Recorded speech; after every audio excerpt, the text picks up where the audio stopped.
Hi everyone, I am Abdul from AM Graphix. Today in this video, I will show you how to remove red patches on face in Photoshop. So let's get started.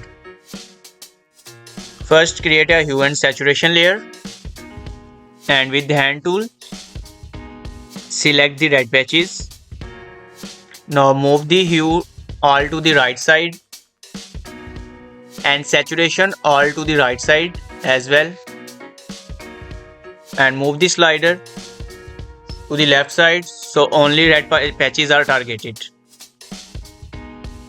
Now double click on hue to reset it, and double click on saturation as well to reset it. Now move the hue and saturation until patches are gone away.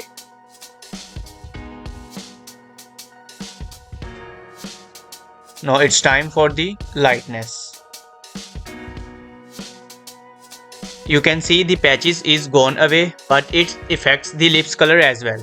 So select layer mask and press Ctrl I to invert the layer mask.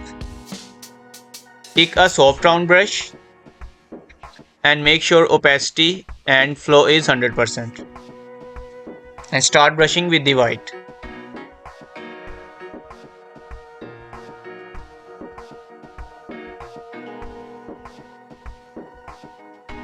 And done. Here is the before and here is the after. And see how we can easily remove red patches. Thank you so much for watching. Hope you found this trick helpful.